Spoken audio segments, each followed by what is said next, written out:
Dhe nëse feja është e vërtetë dhe e kërkuar dhe e detyrueshme, ndërkaq bien ndesh me funksionimin normal të jetës, atëherë i bie që nuk është e vërtetë. Islami e ka rregulluar dhe ka balancuar këtë çështje.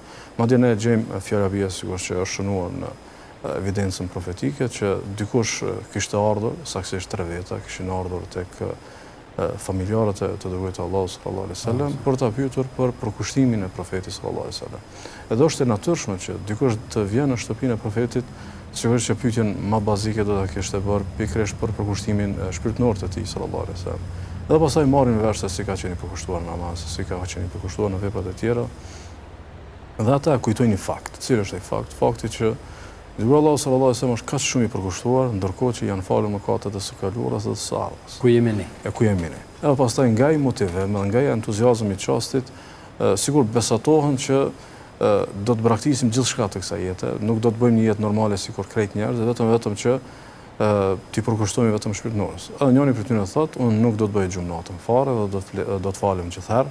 Tjetri thotë nuk do të ha gjatë ditës, do të agjëroj për herë, edhe tjetri thotë do të t'i shmangem, do të thotë martesës. Edhe pastaj i dërguari Allahu sallallahu alaihi wasallam vjen në shtëpi edhe e merr vesh një gjë të tillë. Edhe pastaj del dhe ju flet njerëzve dhe nuk i randon këta veçmë as mirë, po i drejtohet masës dhe thotë dikush kishte deklaruar kësaj dhe kësaj, e pastaj ka thënë unë jam më i përkushtuar ndaj Zotit, më i devotshëm ndaj Zotit, mirë po edhe bëj gjumë, edhe falem. Edhe ha, edhe agjëroj, edhe do të thotë bëj një jetë normale, kom familje, kom do thotë lidhje kurore kështu me radhë. Madje Allah azza wa jall ju ka drejtuar në mënyrë të drejtë për drejtë të dërguarit të tij dhe ti mos e harro hisën tënde të kësaj jete.